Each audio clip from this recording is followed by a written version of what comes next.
Nivaldo de Jesus, que também é teólogo e vai nos ajudar a esclarecer as dúvidas sobre o tema. Então não saia daí, porque o Temas Bíblicos está no ar.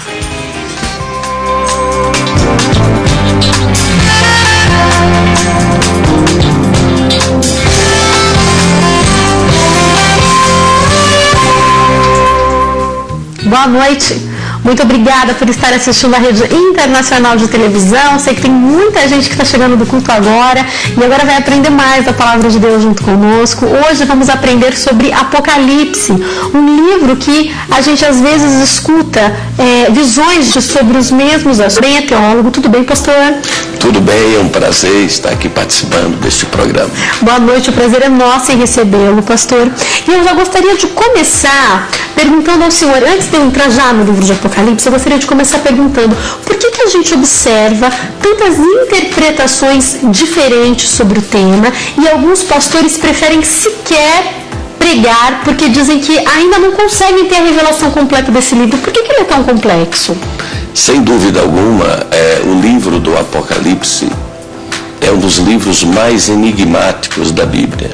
E justamente essa dificuldade de interpretá-lo é justamente pela sua linguagem ser, na sua maioria, simbólica, figurativa.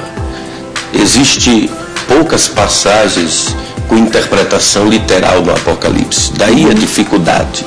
Somente no livro do Apocalipse existe cerca de 300 símbolos, figuras e enigmas. Portanto, daí está a sua dificuldade de interpretação e muitos acabam deixando de lado esse livro tão importante que, sem dúvida alguma, é uma das joias mais preciosas do cânon sagrado. Eu já vou começar a perguntar ao senhor já em que contexto esse livro ele é escrito e tudo mais, mas antes, aproveitando o que o senhor acaba de falar, me surge a seguinte dúvida, pastor. Deus, ele tinha mesmo o objetivo de que o livro de Apocalipse fosse um livro enigmático? Esse era o objetivo de Deus desde o princípio? Olha, na verdade, o propósito de Deus em trazer a revelação do Apocalipse através de figuras proféticas e simbólicas teve dois propósitos importantes.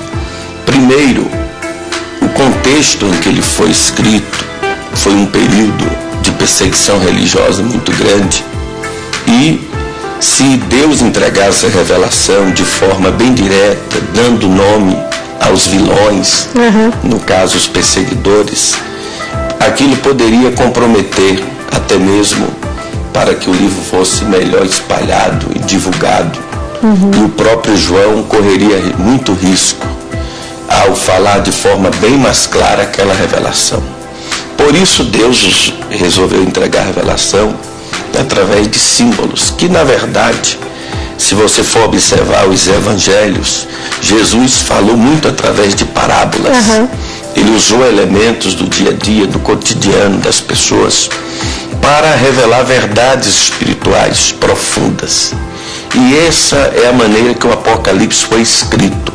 Ele usa linguagem, ora mostra figuras de animais, para trazer verdades espirituais, usa a figura das estrelas, dos planetas, tudo isso nos trazendo também lições espirituais muito importantes.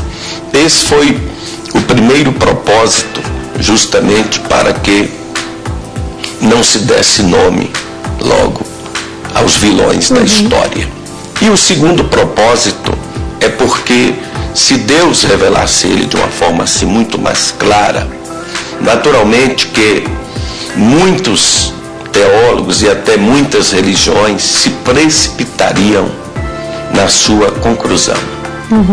Então, o próprio Deus permitiu assim também para que pudesse haver uma pesquisa, pudesse haver também uma busca maior do conhecimento, porque se você for observar, se tivesse tudo claramente explícito ali, até mesmo muitos ou lutariam para apressar o cumprimento da profecia e outros arrumaria um jeito também de tentar fazer ao contrário para tardar os desígnios de Deus. Aliás, tem alguns dias era para o mundo ter acabado, não acabou, não foi? Que dia que era? Umas semanas, né? Que o pessoal falou que o mundo ia acabar e tal, e não acabou, e não tem problema. Agora a gente vai aprender mais do Apocalipse.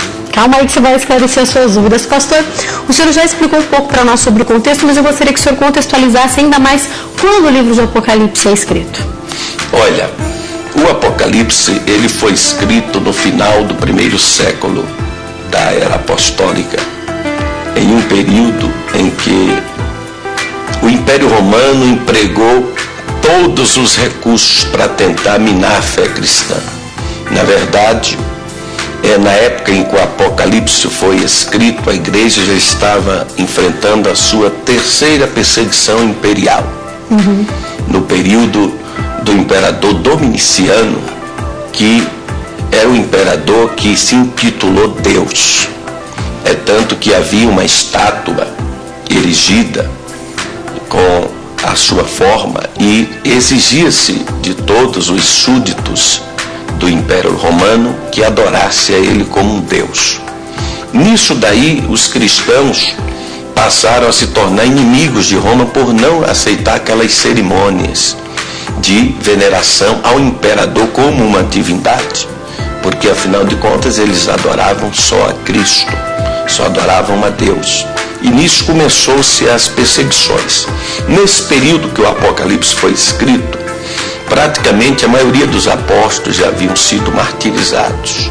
João, o autor do Apocalipse, ele era a única lâmpada apostólica que ainda brilhava em meio às trevas que cobriam aquele período da história do cristianismo.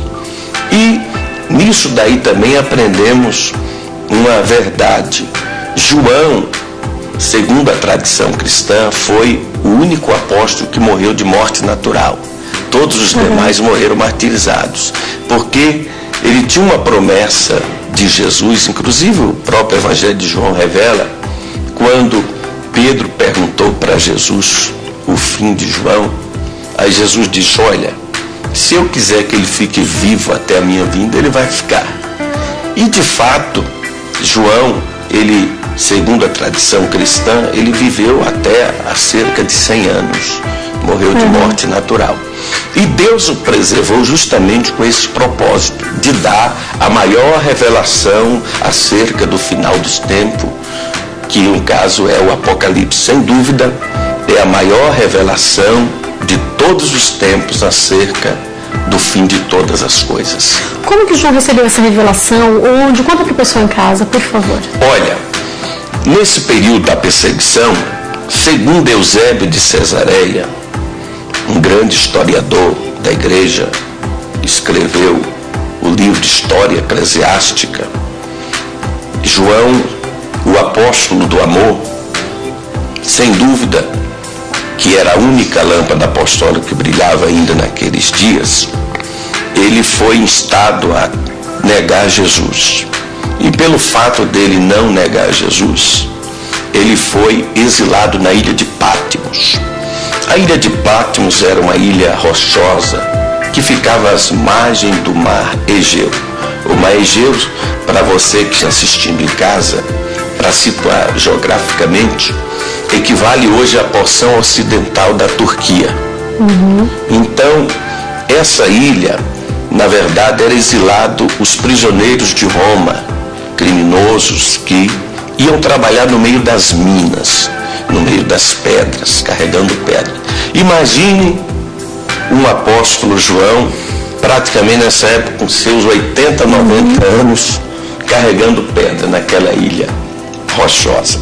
E em meio a isso, pensando, quem sabe, que ali seria o fim da sua vida. E um determinado e belo dia, ao ouvir o som daquelas ondas do mar Egeu agitadas, batendo com força naquelas rochas, é que ele ouviu por trás dele a voz como de trovão, dizendo: quem vê, escreve. E quando ele olhou, ele viu 7 castiçais de ouro Jesus, porque a gente imaginando, assim, todas as vezes que a gente lê, todas as vezes que alguém conta, a gente imaginando uma coisa tão linda, tão além do nosso entendimento, né? Tão sobrenatural. Mas pode continuar, pastor. Sem dúvida, porque se vocês forem observar, essa revelação, ela foi tão consoladora, tão fortalecedora para aquele apóstolo que vivia naquele lugar isolado, longe da família. A situação em que João se encontrava. Perfeitamente. Né? Ele se encontrava numa situação de isolamento, pensando que seria o fim.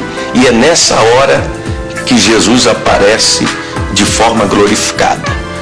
Ele foi tomado de um êxtase espiritual e ele contemplou Jesus glorificado no meio de 7 castiçais de ouro, e ele começou a contemplá-lo na sua própria glorificação, com os olhos como chama de fogo, o rosto brilhando mais do que o sol tropical ao meio-dia, vestido com vestes talares até os pés, cingido à altura do peito com a cinta de ouro. A sua voz como o bramido do oceano, da sua boca saía uma aguda espada de 2 gumes. Os seus pés pareciam latão reluzente, o bronze polido, como que refinado numa fornalha. De repente, quando João tem aquela visão, desmaia, cai aos seus pés como morto. Aí você começa a imaginar como que João, o apóstolo do amor, que cerca de 65 anos antes dessa revelação, a Bíblia diz que na última ceia ele se inclinou no peito de Jesus e descreveu na cruz Jesus desfigurado, ensanguentado. E agora como é que ele vê Jesus daquela forma, glorificado, como Deus? Não mais aquele dos Evangelhos. O Apocalipse, na verdade, é o livro da exaltação de Jesus ressuscitado. Porque quando João caiu aos seus pés como morto, de repente, Jesus tocou nele com a sua mão direita e disse: não temas, eu sou o primeiro, eu sou o último. Estive morto, mas vivo para todo sempre, e tenho as chaves da morte e do inferno.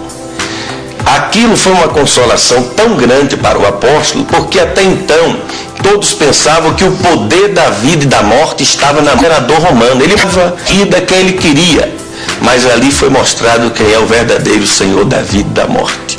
É como se ele estivesse dizendo: João, quem tem a chave da morte e do inferno sou eu. Eu deixo em vida, que a eternidade também é minha. Eu tenho as coisas. Que lindo, né? Agora, pastor, eu já quero começar com 2 perguntas. Eu vou perguntar daqui a pouco sobre os 7 castiçais, os números que desde o começo a gente encontra. Daqui a pouco eu vou perguntar sobre essas situações que a gente vê em Apocalipse. Mas antes, me surge uma outra curiosidade. É possível que hoje o senhor, as pessoas que estão em casa nos assistindo, tenham um contato tão profundo com Jesus? Essas experiências podem acontecer nos dias de hoje, ou foi algo específico para João naquele momento? Sem dúvida, a revelação como aquela, eu tenho certeza que nos dias atuais não é possível, porque o Apocalipse, ele é o livro que encerrou a revelação escrita. Então, é o livro que fechou o cânon sagrado. Quando eu falo em cânon sagrado, são os 66 livros reconhecidos como inspirados, que formam a Bíblia como a palavra de Deus. Então, revelação igual a de João, eu acredito que nos dias atuais seja praticamente impossível. Porém, isso não isenta você de ter outras revelações com Jesus, ele falando a você de outras maneiras, porque nós sabemos que Jesus está vivo. E como ele está vivo, ele se revela neira. E é interessante observar que ele não vai aparecer para você como apareceu para João, senão você vai morrer, vai desmaiar. Já pensou você com os olhos com chama de fogo, o rosto brilhando como o sol? Imagina, gente. Verdade, a gente estou morto. Porque, aliás, se você for observar na Bíblia, todas as pessoas que tiveram esta visão do Cristo glorificado, eles pensavam que ia morrer. Isaías mesmo, quando viu o Senhor assim de fora, de mim que vou perecendo, eu vou morrer. Então todos tiveram essa sensação. O próprio Paulo no caminho de Damasco, quando Jesus disse: Saulo, Saulo, por que me perseguem? Ele caiu logo no chão e ficou cego 3 dias. Ou seja, alguns até dizem que Jesus é tão maravilhoso e bondoso que ele se apresenta para você de acordo também com a sua característica emocional.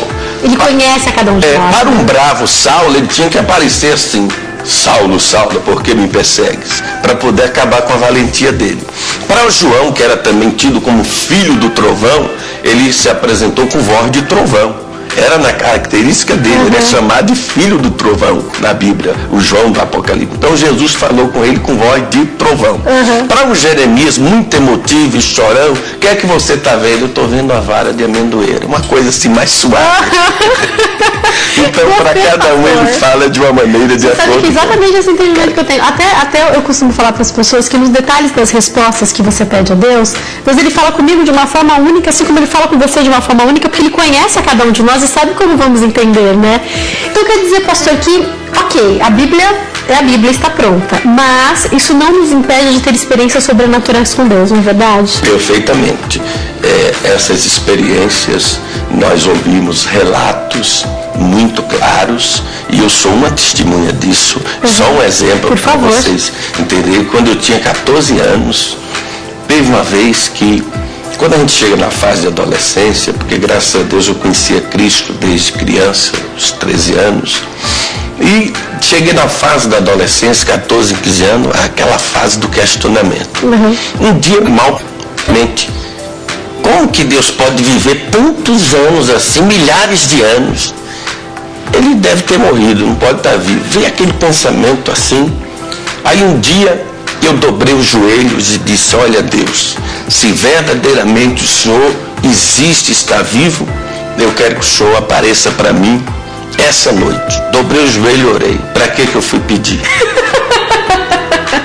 Olha, quando eu acabei de deitar, que peguei no sono, eu tive uma visão. Um rosto brilhando como o sol tropical, meio-dia. Que quando eu vi aquilo, imediatamente eu fiquei cego. Na visão que eu estava tendo, na minha mente eu tinha ficado cego. Só que quando eu fiquei cego, eu continuava vendo o rosto. Aí eu fechava o olho para não ver mais, eu continuava vendo. Aí eu abria os olhos e continuava vendo. É como se eu não conseguisse escapar daquele rosto. Aí Deus me deu a revelação, que mesmo eu fechando o olho e abrindo, eu continuava vendo, porque eu não estava vendo com os olhos naturais. Eu estava vendo pelos olhos espirituais. E esse, não adianta você querer fechar ou abrir, você continua tendo. E outra revelação que Deus me deu através disso, que não adianta o homem tentar se esconder de Deus ou fugir de Deus. Todos um dia hão de se deparar diante do seu trono e contemplá-lo. E eu acho que isso mostra o quanto Deus se importa com cada um de nós, os detalhes. Um menino de 14 anos na época, 15 anos, que queria saber mais de Deus, e até como a Bíblia fala pra gente fazer prova de Deus, eu acho que foi um experimentar de um menino mesmo. Não, e eu me lembro que quando eu fiquei naquele desespero, tendo aquela visão, eu dizia: Senhor, eu prometo, eu não duvido mais não, por favor. Pode falar, tá bom, gente. Tá bom, eu já vi. Imagina a visão que João teve, né, pastor? Meu Deus do céu. Então vamos voltar, pastor. Daqui a pouco o senhor conta mais, se o senhor for lembrando de experiências do senhor, de pessoas que o senhor conhece, que eu acho que a gente precisa mesmo trazer à nossa mente aquilo que nos traz esperança para conseguir conviver e viver a cada dia no Evangelho. Agora, pastor, por que 7 castiçais? Por que alguns números tão incisivos na Bíblia? Por quê? Tem motivo? Sem dúvida alguma. É importante observar que a Bíblia possui muito conteúdo matemático. Aliás, o próprio Deus da Bíblia é um Deus matemático, né? A Bíblia diz que Deus contou as estrelas do céu e sabe até quantos fios de cabelo tem a nossa cabeça. Então, é um Deus matemático. Tomou a medida dos céus, mediu o céu a palmo. Então, realmente é um Deus matemático. E se você for observar, no Apocalipse, eu acredito que pelo menos 2 números são determinantes. É o número 7 e o número 12. São os 2 números que mais se apresentam no Apocalipse.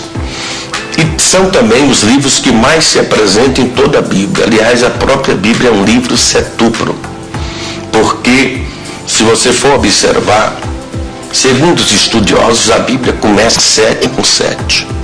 Por isso que João teve aquela visão de Jesus no meio de 7 caixas de ouro. Segundo os entendidos, aquele primeiro versículo do Gênesis, no princípio criou Deus os céus e a terra, no original hebraico são 7 palavras hebraicas. A Bíblia já começa Deus criando o mundo em 7 dias e descansando no 7º dia. Na arca de Noé tinha que entrar 7 pares de animais limpos. Na visão que Faraó teve, o sonho que Faraó teve no Egito, de 7 vacas gordas, 7 vacas magras, 7 espigas boas, 7 espigas pirradas, a tradução de José foi 7 anos de fome, 7 anos de fartura. As solenidades pascais duravam 7 dias. Levítico 14, versículo 7 diz que o leproso só era purificado depois de aspergido 7 vezes pelo sumo sacerdote. Em Deuteronômio 28, 7 diz que por um caminho teu inimigo te perseguirá, mas por 7 caminhos fugirá de ti. Na conquista de Jericó, olha que coisa interessante, 7 sacerdotes deveriam rodear as muralhas por um período de 7 dias, e no 7º dia o povo deveria dar 7 voltas, e na 7ª volta do 7º dia os 7 sacerdotes com as 7 trombetas deveriam tocar, o povo gritar e as muralhas iriam cair por terra. Quanto o número 7? A própria força de Sansão estava justamente na revelação das suas 7 tranças. Quando cortou as 7 tranças, ele ficou fraco como qualquer outro homem. Por fim, a Bíblia vai se desenrolando sobre os 7 que são 7. E dá um programa só sobre 7. A gente ia pintar os 7 aqui. Então, veja bem, justamente Gênesis e Apocalipse são os 2 livros que mais citam 7. De 50 7, de 7 caixas de ouro, de 7 igrejas, de 7 anjos, de 7 selos, de 7 trombetas, de 7 vozes do trovões, de 7 taças da ira de Deus, de 7 montes, de 7 reis, de 7 espíritos de Deus, de 7 envolventes. É um livro setuplo. Agora, por quê? Aí vem a explicação, o porquê. Porque 7 na aritmética bíblica, 7 significa algo completo, algo inteiro, algo perfeito. Então isso significa que no Apocalipse o plano de Deus é consumado, é completado, é concluído e é também perfeito, é pleno e total. Daí a utilização muito do número 7 e também do número 12, porque os 4 números mais importantes da numerologia bíblica, primeiro é o número 3, é o número da Trindade, Pai, Filho e Espírito Santo. O segundo número mais importante é o número 7, que é o número da perfeição espiritual. O terceiro número mais importante é o número 10, é o número da perfeição ordinal, é a nota máxima que se dá a alguém.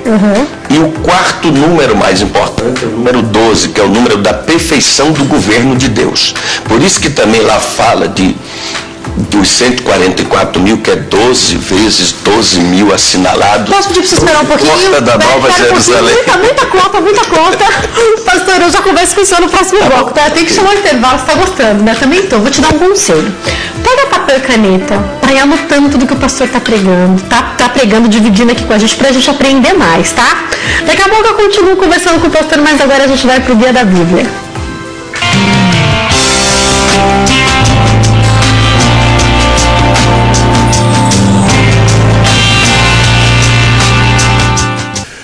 Paz e graça, mais uma vez no Guia da Bíblia, aprendendo a percorrer os caminhos das Sagradas Escrituras.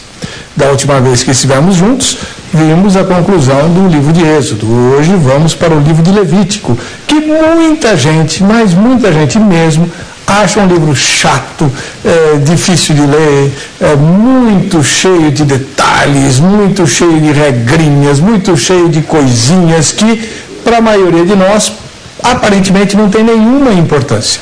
Então, o que o livro desse está fazendo na Bíblia? Pois é, o que pouca gente sabe e você vai ficar sabendo agora, né, é que o livro de Levítico tem um papel fundamental dentro do Pentateuco. Quem era o povo de Deus? Vamos lembrar um pouquinho?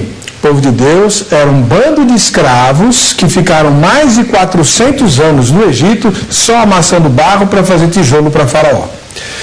Desse povo, Deus precisava constituir uma nação. E como nós já vimos nos estudos anteriores, essa formação se deu no Pacto do Sinai. Pois bem, agora Deus precisava fazer desse bando de escravos gente que pensasse por si mesma e que tivesse condição intelectual e espiritual para aquilo que o missionário R.R. Soares chama de tomar posse da bênção, isto é, de entender o valor das promessas de Deus e de se valorizar como pessoa. O livro de Levítico tem essa função.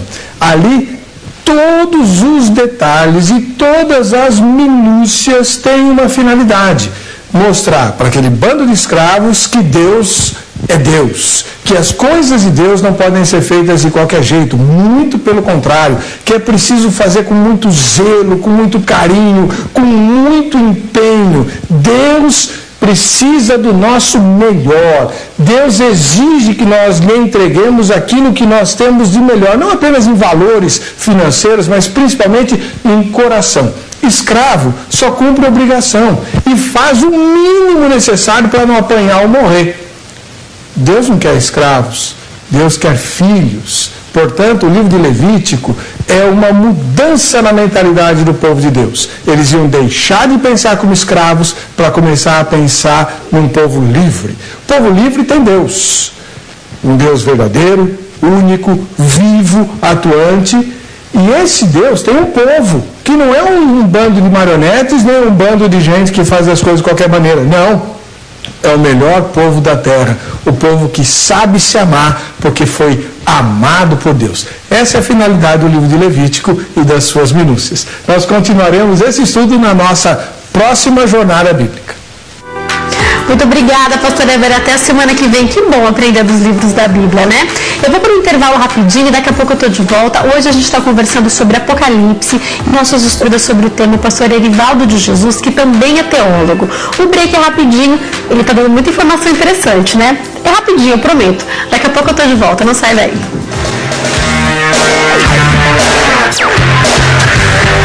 Esse azeite é símbolo da unção do Espírito Santo e é citado cerca de 146 vezes na Bíblia.